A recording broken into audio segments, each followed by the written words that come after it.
All right, construction champions, it's your host, Ron Newsbaum, and we're here for another episode of Construction Champions Podcast. Well, like I said, we're burning the house down. We're completely rebuilding the concept around what it is to work in the residential construction space. Every day, we're here to be the champions we were meant to be. It's why you're listening to this show, because you know the mindset shift is happening throughout the industry right now. And it's because we're coming together, we're having these conversations. It's not just me, there's great podcasts out there doing the exact same thing. It's about finding the fit for you, and it's about being that champion you were meant to be. Matt, it is great to have you here today. Thanks for having me, Ron. Excited to be here. I'm excited as well. Why don't you take a couple minutes or a few, however many minutes you need to introduce yourself and tell all the construction champions out there a little bit about yourself. Yeah, for sure. Yeah, so my name's Matt Thibeau. I'm the owner of a Savant marketing agency. And basically what we do is we help contractors systemize their marketing and sales processes. So basically we help contractors get the phone to ring more. And then how do we turn those leads into clients? That's what we do. Awesome, because it's not necessarily about how much the phone rings. It's about creating clients as well. I love it. So, Matt, I'm going to ask you the $1 million question. And that is, what makes a construction champion? Love it. It's a good one. I would say what makes a construction champion through my perspective would be a contractor who works on their business and not just in it, and is committed to like, how do I actually build systems in my business so that I don't always have to be working in it as well, you know? I absolutely know. Systems, it's what will win the day. Like it's what will win the years. It's what will win all the little fights along the way. So as you're out there working with contractors, this is something you do every day. So I love picking the guys' brains that are out there every day doing this. What are some of the big misconceptions when it comes to building systems within the construction industry? That's a really good question. I think that a misconception would just be that like it takes too much time, or maybe that it's not worth it, or that you don't need to do it. Specifically systems for marketing. I know that a lot of contractors will be, well, not a lot of them, but some of them will say something like, hey, if you do good work, then that's all you need to do. You'll get referrals, and that's the only marketing that you need to do. But that, I would say that that's a misconception, because you do reach a point in your business where you need to have a higher volume of leads coming through, and qualified leads, that simply like referrals can't sustain, especially if you're getting to the point where you're hiring a lot more help and you're really trying to start to grow and scale. Then referrals alone are typically not going to be able to cut it, especially if you do a type of job where you need more leads, like you're not working on the job site for 2 to 3 weeks or a month or whatever type of thing, where you need constant new jobs coming in. That's going to require a strong lead source, right? Yeah, I think you hit the nail on the head. Is referrers are only going to get you so far. No matter how good work you do, there's only so many referrers that would be generated. And you got to have something else if you want to continue to grow and continue to just deliver that customer experience. So how do you help get systems in place? What are some of the things that guys should be looking at when they look at, hey, I feel like my referrers they're slowing down, or I don't have that many referrers. I need to start looking at putting a system in place. What does that start to look like for the contractors and builders and renovationers out there? Yeah. So the first thing that we do, that we walk them through, is like, it's very hard to start building out a marketing system that's very generic, right? So a lot of contractors will say like, hey, we do flooring, we do basements, we do bathrooms, we do kitchens, we'll do roofing, we'll take whatever we can get type thing. But what we find that works really well with marketing is that you want to be specific, because it's difficult to start scaling a business if you have all these other things going on, like all these services, right? And it's difficult to market it if you're saying, hey, we do everything. It's more expensive that way as well. And so the first thing that we do is we say, hey, what's your primary profit maker in your business right now? So let's say that most of what you're doing is flooring, right? Well, let's just focus in on flooring for a second and focus on creating a marketing campaign just in that niche, because then it's going to be way easier for us to get you some wins, right? And so it's like the first thing to do is start asking yourself, what could be my niche that I could really focus on and expand in my business? And then we could start to build some marketing systems based around that. So the first thing is, hey, what do I want to focus on first, right?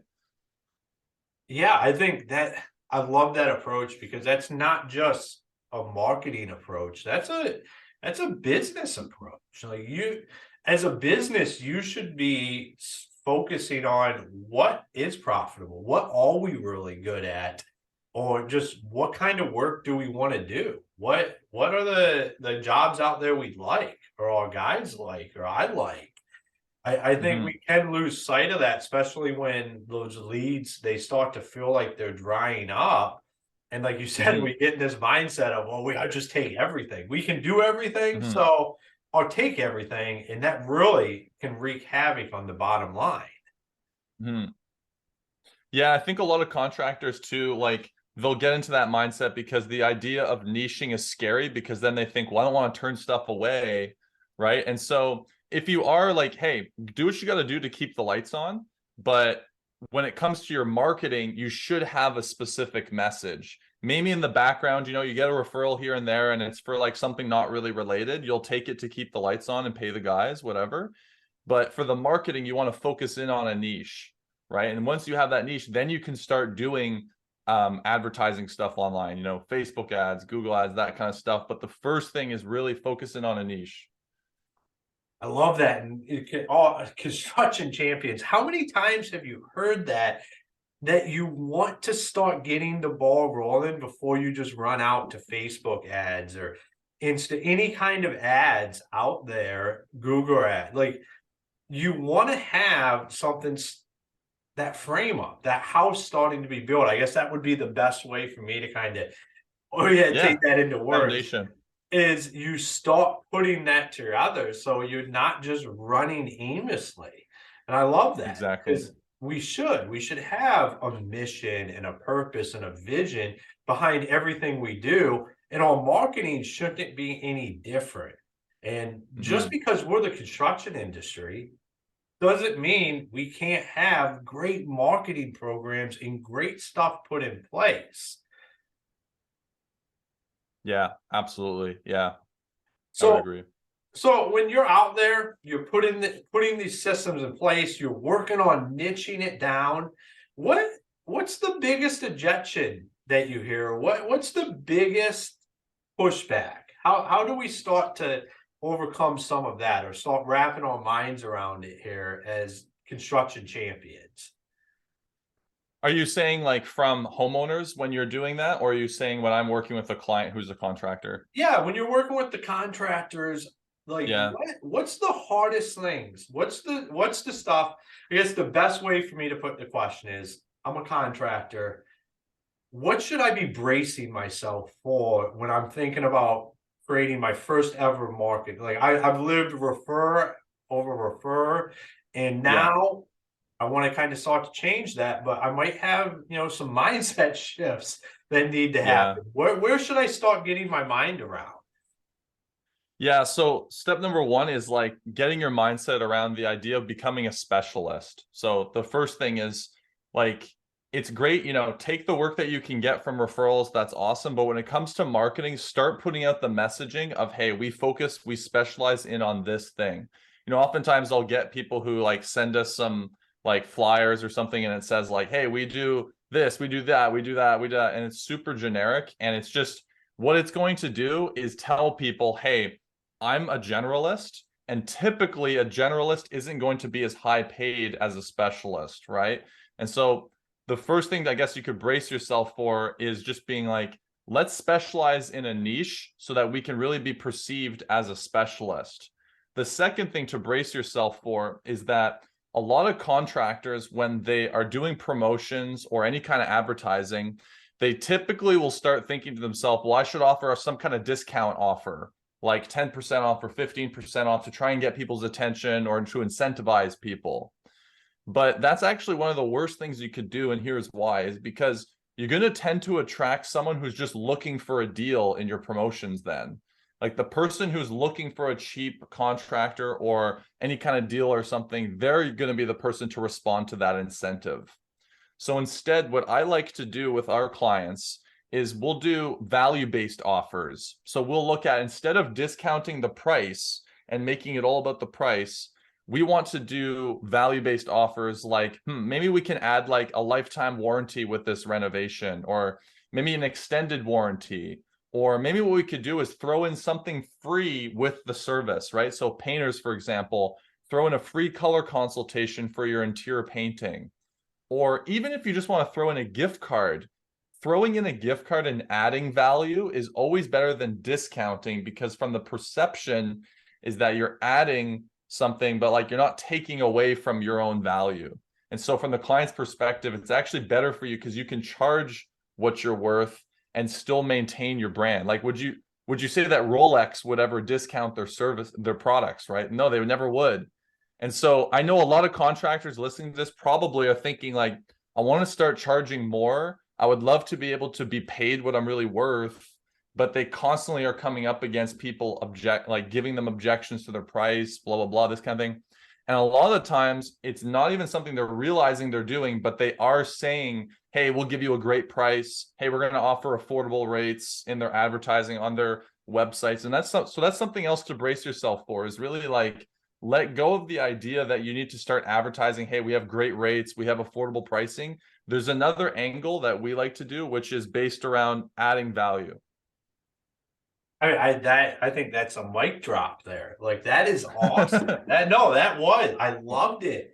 When you start talking about discounting what you're doing in the subliminal message that's sent from that to that customer, to that homeowner, and just getting the people that are looking for a deal, that are just going to shop, or, oh, they're already offering a discount, I could probably get even more off of that. That's awesome, because if you have that, it's really hard to pull that back. So if you do a marketing campaign with all of that stuff out, once it's out there, it's really hard to start to change the mindset around that. So if you're going to start to market, you're better off starting without that, correct? Exactly, yeah. And because what you don't realize you're doing is you're actually training your audience to expect, like what you were saying, discounts in the future. It's hard to come back from that, right? I'm sure you've also like experienced where the referrals that you get from a specific type of person are typically similar to them as well. So if someone like haggled you on the price and stuff, and you do a good job for them, whatever, the person that they refer to you they're probably going to say like, hey, this guy's good because like we were able to get a good price. And so it just furthers the damage type thing. So yeah, so that's something to expect, is like really get away from discounting and the thought of like, oh, I need to talk prices in my advertising.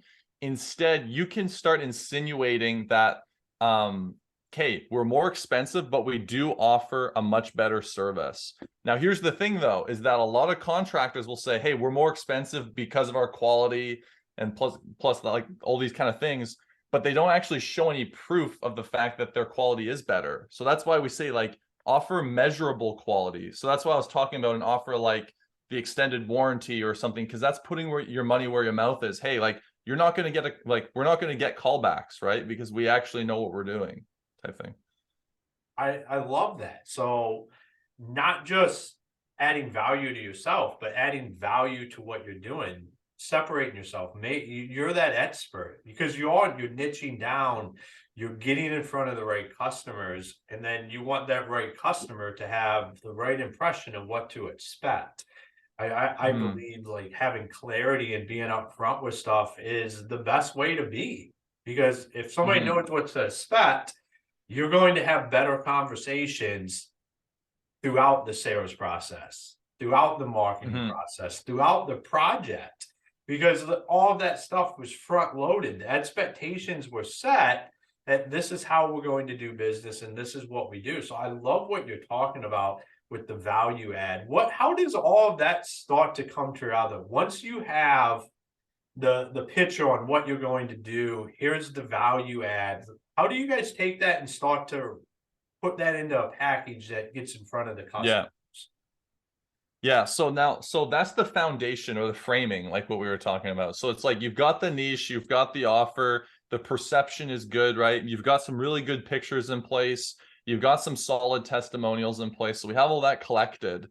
Now what we do is we put together a really simple little page. So it's like a little mini website, so to speak. It could be a website, but I like to use something called a landing page, which is just a really simple one pager. And basically on this page, all we want to do is show the niche that we're focusing on. So let's say it's bathroom renovations. We show some really nice before and after pictures on there. We show some testimonials. Now we've got this page that's for a very specific offer and a very specific service, right? So we have that page. And then the next thing that we do now that we have that page is we use Facebook ads. So we make little Facebook ads that show, hey, do you want a bathroom renovation, blah, blah, blah.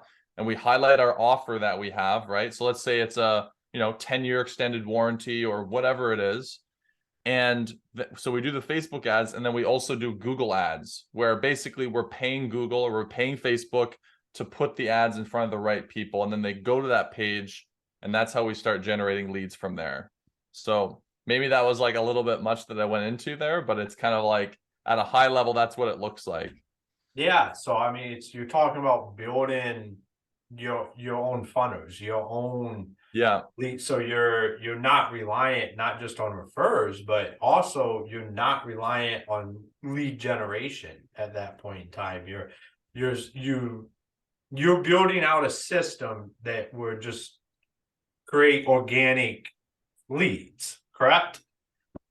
Yeah, it's like for Google, we're actually going to be paying to get you to the top of Google. So let's say that like you want to get bathroom renovations, we would pay money to get that ad to the top of Google. So if someone's typing in like bathroom renovator near me or whatever, then we want your ad to show up in the top. And so when people click that, then they go to this little page I'm talking about and they're like, wow, bathroom renovations, this is exactly what I'm looking for. Wow, these pictures look great. These testimonials look great. The thing is that a lot of contractors don't realize is because it's so visual, a lot of the times the pictures and the testimonials that you show, people will be like, oh, that's me. Like, that's my situation. That picture is exactly like what I want done, or that testimonial is my exact situation, And so oftentimes the pictures and the testimonials you show, people will see themselves in that. And so that's why we want those to be really, really well done as well. The pictures and the testimonials on the page are important. And same things for the Facebook ads. The Facebook ad allows us to show an image to someone, right? And so it's like, if that image of that bathroom remodel, the before and after, they're like, wow, that's exactly what I'm looking for. Like, I want to convert my tub into a shower or whatever, right? Then that's going to attract the right type of person as well. And so that's usually what the process looks like. Awesome. I mean, to me, that just adds clarity to what exactly we're doing and what we're building out here. And in order to be that championship organization, you have to start positioning yourself to be that market leader, to start generating those leads. What does the cost per lead start to look like? Because I know there's insane numbers that are thrown out throughout the industry and what people pay for leads, and what does that start to look like when you have Google and Facebook in there? What can guys kind of expect if you can even put a number on that?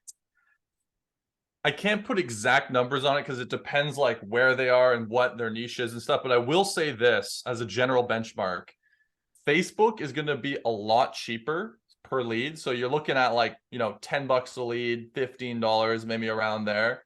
It's going to be a lot cheaper, but the lead quality is going to be a little bit lower because, you're going to get a lot more leads. It's going to be a lot cheaper to do, but you're going to have a little bit lower quality just because the nature of Facebook, because we're taking an ad and we're putting in front of people and we're saying, hey, look at this. Are you interested in this? And so naturally, like the level of, qualification of the person we're showing it to, they might be like, well, maybe I'm a little interested in doing it in like 2 months from now or a year from now. Hey, I'll get a quote. Whereas with Google, they're going to be a lot more qualified, the leads, but it's going to be much more expensive per lead. We're talking like $80 to up to $150, depending on like the niche, right? But with Google, what's so cool is that people are literally typing in for what you do. They're looking for you, right? So they're going to type in like best bathroom remodeler near me. So that person is literally looking, hey, where's the best bathroom remodeler? So typically that lead is going to be a lot hotter. They're going to be someone who's a lot more qualified. Maybe they've already done a ton of research. They already know kind of what they're looking for. And so that's kind of what you're looking at with the landscape of the difference between Facebook ads and Google ads. I love that. That is a great way to break that down. And that, I mean, that made sense to me.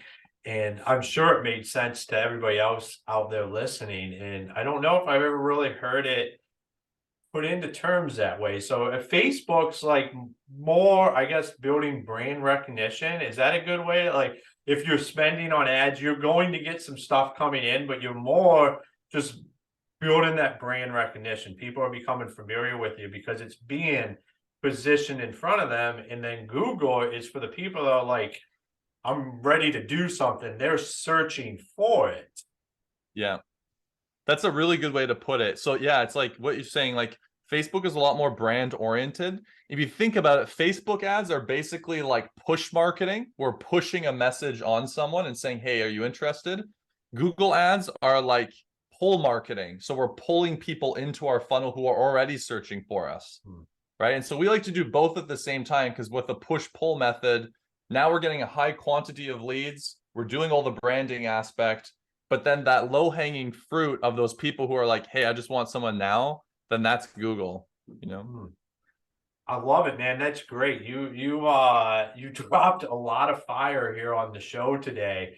And I appreciate it, man. That's you broke some stuff down and put stuff in different terminologies that really resonated with me. So thank you for that. If any of the construction champions out there listening wanted to get a hold of you, wanted to connect with you, wanted to follow what you're doing, where's the best places for them to do that? Yeah, so they can check out our website, savantmarketingagency.com. There's some good stuff on there. They can also, I actually wrote a book that I'd like to give away for free on here. So it's called Digital Marketing Secrets for Contractors. It breaks down a lot of the stuff I was talking about, like really simply. You can get it for free, the ebook and the audiobook at contractormarketingbook.com. So you can just grab it for free there. And then if you want to chat with me, I'm on Facebook. So you can just type in Matt Thibeau on Facebook. It's facebook.com/matt.thibeau. And yeah, and then lastly, we've got a group of contractors on Facebook. It's called Renovation Contractor Success. I think at this point we have like 4,000 plus contractors in there. And it's just like a group that's committed to marketing and sales for contractors. So you got a couple different ways you can, get more about me. Awesome, man. Thank you for being on the show today. Yeah, thanks for having me. All right, construction champions. That's the end of another episode where we learned all kinds of great stuff about marketing in different analogies that I hadn't heard before, especially when we're talking about Facebook and Google ads. Think about that. The next time you're pumping a bunch of money into marketing and ads somewhere, think about what are the end results that I'm wanting to achieve from this? Because like we say a lot of times on here is we have to think with the end results in mind. Like, what are we doing to get to where we want to go? Well, if you're trying to build a brand, you might want to pump a bunch of money into Facebook. If you're looking to get clients, you might be wanting to look into Google. So I think like there's great stuff that was shared today, and I absolutely loved it. I think getting the systems in place to win the day, making sure that your marketing message is right, and that you're not discounting yourself, which to me was the mic drop moment of the entire show. When Matt mentioned putting a discount in an ad, you're setting yourself up for people that are looking for that discount. If you're going to offer a discount, why not just do it towards the end of the sale? Or when you're wrapping things up, why lead with it? Why put yourself in a position where that's already on the table? I think that's a good thing to think about, and it's a good opportunity to go look in the mirror and think about what are your systems when it comes to that, and what kind of brand are you building. So Construction Champions, make sure you go to our website, you check out all the show partners and the amazing things that we're doing to help move the industry forward. So Construction Champions, until next time, be the champion you were meant to be.